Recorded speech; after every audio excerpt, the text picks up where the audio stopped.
Tapi kalau dia tu satu orang pemimpin, satu orang ulama, kalau dia nak bagi contoh boleh. Dia sedekah sesuatu kepada orang, dia tengok oleh anak murid dia, oleh rakyat dia, dalam keadaan tertentu boleh sebagai contoh. Nanti rakyat pun tiru, ulama tu ataupun pemimpin tu dia sedekah lah, aku pun nak sedekah jugalah. Sebagai contoh boleh. Tapi sebaik-baiknya sedekah secara sembunyi-sembunyi, orang lain tak tahu. Dan yang akhirnya, lelaki termasuklah wanita yang sentiasa menyebut nama Allah secara berkhalwat. Maksud dia secara bersunyi-sunyian. Pada waktu malam ke, tak payahlah pergi ke gua. Pergi tepi sungai, tepi gua, dekat tepi tasik nak berzikir, tak payah. Dia berkhalwat ni di rumah pun boleh. Berkhalwat ni maksud dia bersunyi-sunyian, beruzlah. Masa tu dia berzikir. Orang lain tak tahu pun dia. Dia seorang je bangun tengah malam dia berzikir kan. Berzikir. Maka ketika itu mengalir air matanya. Dia berzikir-zikir tu sampai dia tu menangis. Menangis ni atas banyak sebab lah. Sebab dia rasa cinta kepada Allah pun menangis juga. Sebab dia rasa takut akan Allah pun menangis juga. Sebab dia menyesali dosa-dosa dia pun menangis juga. Inilah 7 golongan. 7 jenis manusia ni pada hari akhirat tadi, iaitu pada hari yang tidak ada perlindungan selain daripada perlindungan Allah, mereka ni akan dapat perlindungan Allah. Jadi kita kalau dapat salah satu ni pun jadi. Kita nak jadi pemimpin yang adil mungkin tak dapat kot, kita orang biasa. Nak jadi orang yang hidup dalam mentaati Allah, kita boleh. Yang ni kita boleh buat kan? Lelaki yang sentiasa ingat masjid untuk beribadah, yang ni kita boleh buat. Lelaki yang berkasih sayang berjumpa kerana Allah, berpisah kerana Allah. Berjumpa berpisah kerana perjuangan, kerana dakwah ni, kita boleh buat. Lelaki yang tolak ajakan seorang wanita cantik dan berkedudukan tinggi, yang ni kita mungkin tak kenal kot kan. Perempuan cantik mana yang nak dekat kita? Mereka pun tak mahu kan. Jadi kita mungkin tak kenal. Lelaki yang sedekah dengan ikhlas, kita sedekah diam-diam, kita boleh buat. Orang yang menyebut nama Allah secara bersunyi-sunyian dan mengalir air matanya, kita boleh buat. Ada 3-4 benda kita boleh buat. Dapat satu pun dah jadi dah. Kita akan dapat perlindungan Allah pada hari akhirat nanti. Hari itu kalau nak ikut cerita-cerita macam-macam lah, peluh sampai ke kaki lah, matahari sejengkat atas kepala lah, dengan panasnya, dengan siksaannya. Di mana kita nak minta perlindungan? Perlindungan Allah sajalah. Cara nak dapat perlindungan Allah hari itu, pilih salah satu daripada 7 ni. Dapat buat 7 lagi bagus. Dapat satu pun jadilah dapat perlindungan Allah. Hadirin yang dirahmati Allah sekalian,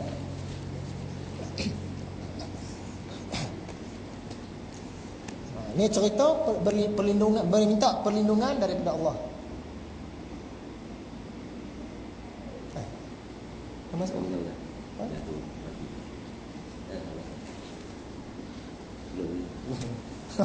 Terkejut, ingatkan dah lebih.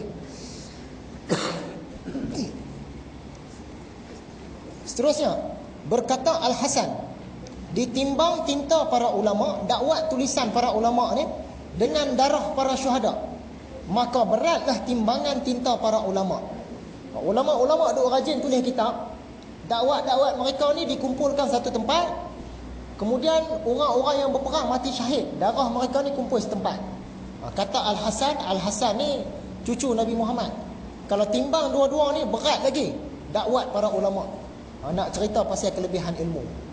Berat lagi dakwat para ulama berbanding dengan darah para orang mati syahid.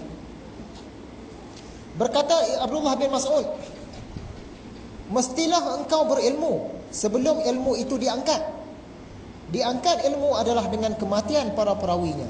Carilah ilmu. Cari ilmu sungguh-sungguh sebelum ilmu-ilmu ni hilang. Kita macam mana ilmu-ilmu boleh hilang? Dengan cara ulama-ulama ni mati. Bila mati satu orang ulama, nak cari pengganti dia susah dah. Dia mati, ilmu-ilmu dia sekali pun mati sebab tak ada pewaris. Jadi kita ni cari ilmu sekarang ni. Sebelum ulama-ulama ni mati, kita cari. Berkata Ibnu Abbas, Abdullah bin Abbas, bertukar-tukar fikiran tentang ilmu sebahagian daripada malam lebih aku sukai daripada berbuat ibadah pada malam itu. Begitu juga menurut Abu Hurairah dan Ahmad bin Hanbal, Imam Hanbali. Jadi kata Abdullah bin Abbas, bila sampai waktu malam, Pada malam itu tukar-tukar fikiran tentang ilmu. Macam mana pasal zakat ni? Malam ni mari kita bincang pasal zakat lah. Daripada awal sampai akhir. Cerita pasal zakat. Lebih baik daripada sepanjang malam tu beramal ibadah. Baca Quran, berzikir, semayang sunat. Nak dibandingkan dengan berbincang pasal ilmu tadi, Abdullah bin Abbas dia suka bincang pasal ilmu lagi. Kata Abu Darda, aku lebih suka mempelajari satu masalah daripada mengerjakan solat satu malam. Satu masalah agama dibandingkan dengan semayang seluruh malam, Abu Darda ni lebih suka belajar satu bab daripada agama ni tadi, berbanding semayang satu malam. Maksud dia lebih lagi menuntut ilmu. Sebab apa? Dengan menuntut ilmu ni tadi kita boleh perbaik kita punya amal ibadah. Berkata Al-Hasan, cucu Nabi, tentang firman Allah Ta'ala, wahai Tuhan kami, berilah kami kebaikan di dunia dan kebaikan di akhirat. Surah Al-Baqarah ayat 201. Rabbana atina fid dunya hasanah wa fil akhirati hasanah. Apa maksud dia? Ulama-ulama tafsir bagi banyak maksud. Mengikut cucu Rasulullah ni, kebaikan di dunia yang kita minta tu ialah ilmu. Kita minta ilmu dan juga minta ibadah. Kemampuan untuk melakukan amal ibadah. Ya Allah, berikanlah kami kebaikan di dunia. Maksud dia, ya Allah, berikanlah kami ilmu dan bagikanlah kami peluang untuk mengerjakan amal ibadah. Itu maksud dia mengikut Al-Hasan. Dan kebaikan di hari akhirat. Kebaikan hari akhirat ialah syurga. Jadi yang kita minta Rabbana atina fid dunya hasanah tu sebenarnya kita minta ilmu, minta ibadah. Dan kita minta di akhirat pula minta syurga. Yang tu mengikut Al-Hasan. Ditanyakan kepada sesetengah hukama. Hukama ni hikmah, ahli-ahli hikmah, orang-orang bijaksana. Barang apakah yang dapat disimpan lama? Benda apa yang kita dapat simpan lama? Jawab ahli hikmah ni, iaitu barang-barang yang apabila kapal kamu karam, maka dia akan berenang bersama dengan kamu, iaitu ilmu. Bila kita naik satu kapal kita karam, semua barang pun kita tinggal, yang ada dengan kita ilmu saja. Jadi ilmu ni lah barang yang dapat disimpan lama. Segala harta benda kita atas kapal tadi semua habis hanyut, tapi ilmu dia tetap dengan kita. Dikatakan bahawa yang dimaksudkan dengan kapal karam itu ialah binasa badan, iaitu mati. Jadi Imam Ghazali ni dia tafsirkan lagi kata ulama ahli hikmah ni. Kita duk nampak kapal karam, barang hanyut, yang ada hanya kita dengan ilmu kita. Tapi bila ditafsirkan lebih mendalam lagi, kapal karam ni maksud dia mati.